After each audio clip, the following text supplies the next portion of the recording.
tal? Hoy vamos a ver factor común por agrupación de términos. Segundo caso de factorización. Este es el tercer ejercicio que estamos desarrollando. El polinomio dice 3m menos 2n menos 2n x a la 4 más 3m x a la 4. Me dicen factorice o factorice este polinomio. Bueno, la pregunta es, bueno, ya sabemos que vamos a utilizar o vamos a implementar factor común por agrupación de términos. Pero la pregunta sería, ¿por qué no lo desarrollamos como un factor común? O sea, el primer caso de factorización. Recordemos que para factorizar mediante el primer caso se debe tener en cuenta que todos los términos tengan un factor común. Bueno, vamos a ver. Primero y segundo. Vemos que no tienen factor común. ¿Por qué? O bueno, el factor común entre estos dos es el 1. Pero entre el segundo y el tercero tenemos un factor común llamado 2n. Y en el último, si lo comparo con el primero, tendríamos un factor común llamado 3m. En otras palabras, el factor común de todo este polinomio, si aplicaríamos el primer caso, sería el número 1. Por lo tanto, no podemos factorizarlo mediante el primer caso. Debemos recurrir a otros casos de factorización. Entonces, para este momento, para este ejercicio vamos a implementar agrupación de términos. ¿Por qué agrupación de términos? Porque podemos ver que entre el primero y el segundo tenemos un factor común llamado el número 1. El 1 es factor común de 3m y de 2n. Ahora, entre el tercero y el cuarto vemos que tienen un factor común llamado x a la 4. Pero bueno, no lo vamos a factorizar de esta manera, primero, segundo, tercero y cuarto. Vamos a factorizar, si notamos, por ejemplo, o si agrupamos, por ejemplo, el primero con el cuarto.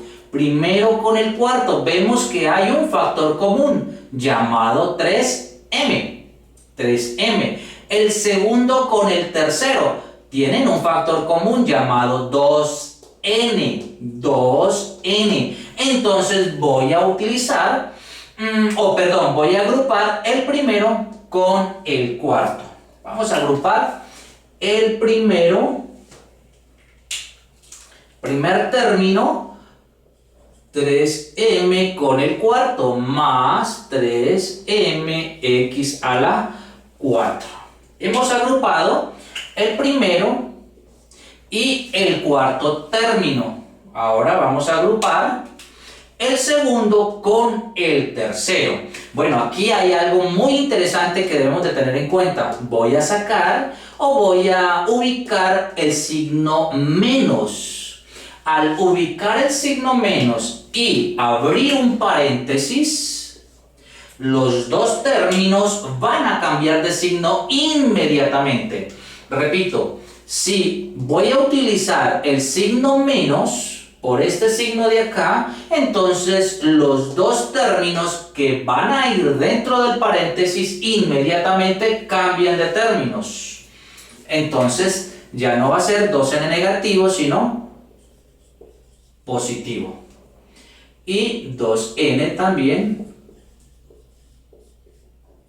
positivo. Entonces, allí tenemos que en el primer grupo de paréntesis habíamos dicho que el factor común sería 3m.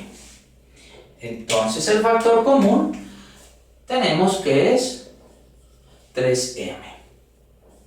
Factor común de, vamos a dividir 3m, cada término entre el factor común. 3m dividido 3m me va a dar 1.